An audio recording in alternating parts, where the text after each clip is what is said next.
It is such an honor to be here at the inaugural Time to Thrive conference, but it's a little weird too. Here I am in this room because of an organization whose work that I deeply, deeply admire. And I'm surrounded by people who make it their life's work to make other people's lives better, profoundly better.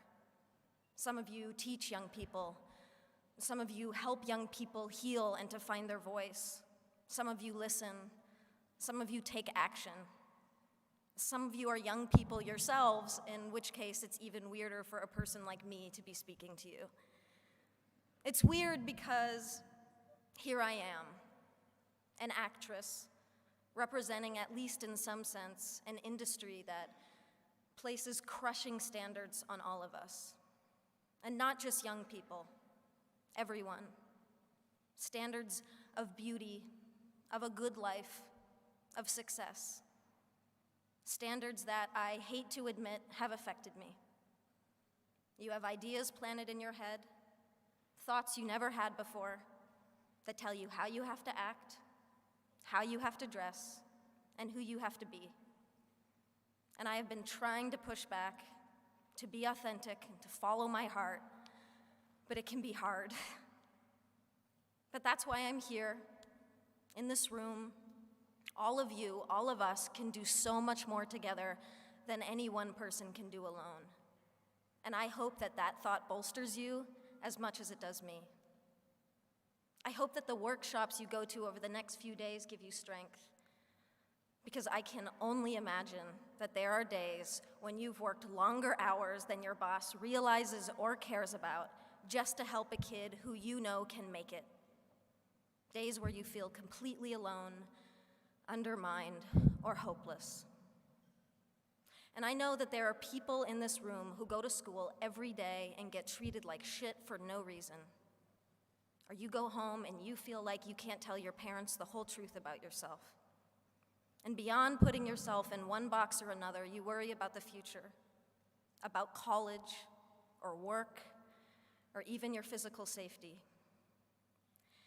And trying to create that mental picture of your life, of what on earth is going to happen to you, can crush you a little bit every day.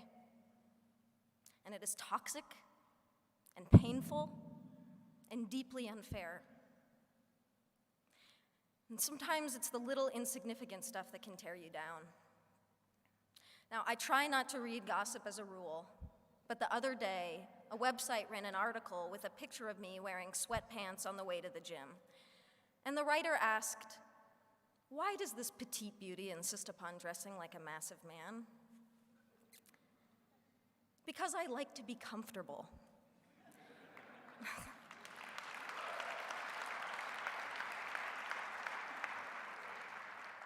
There are pervasive stereotypes about masculinity and femininity that define how we're all supposed to act, dress, and speak, and they serve no one. Anyone who defies these so-called norms becomes worthy of comment and scrutiny, and the LGBT community knows this all too well.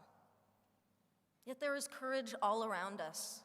The football hero, Michael Sam, the actress, Laverne Cox, the musicians, Tegan and Sarah Quinn, the family that supports their daughter or son who has come out.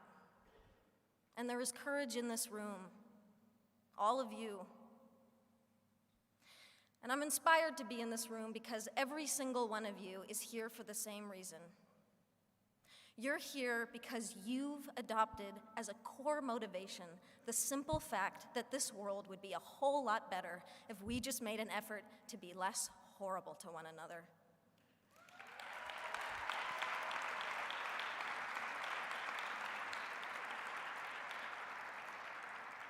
If we took just 5 minutes to recognize each other's beauty instead of attacking each other for our differences, that's not hard.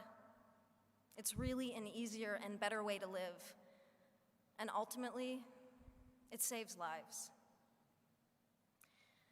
Then again, it can be the hardest thing, because loving other people starts with loving ourselves and accepting ourselves. And I know many of you have struggled with this, and I draw upon your strength and your support in ways that you will never know.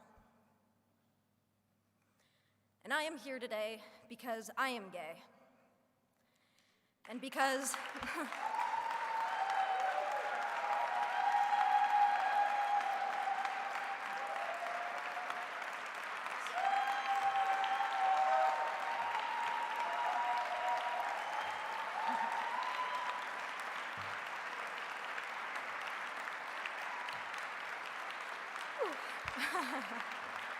thank you.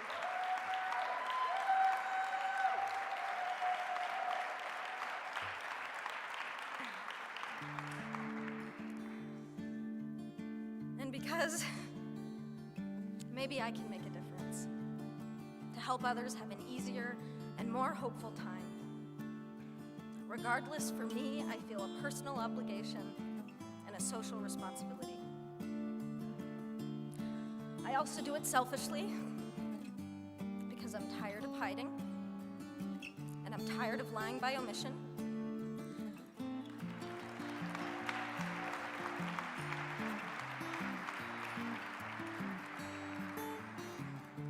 I suffered for years because I was scared to be out. My spirit suffered, my mental health suffered, and my relationship suffered. And I'm standing here today with all of you on the other side of that pain. And I am young, yes. But what I have learned is that love, the beauty of it, the joy of it, yes, even the pain of it, is the most incredible gift to give and to receive as a human being. And we deserve to experience love fully, equally, without shame and without compromise. There are too many kids out there suffering from bullying, rejection, or simply being mistreated because of who they are. Too many dropouts, too much abuse, too many homeless, too many suicides. You can change that, and you are changing it. But you never needed me to tell you that. And that's why this was a little bit weird.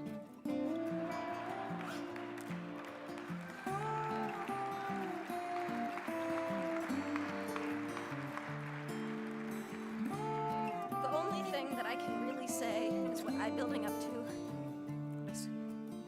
Is what I have been building up to for the past 5 minutes. Thank you. Thank you for inspiring me. Thank you for giving me hope. And please keep changing the world for people like me. Happy Valentine's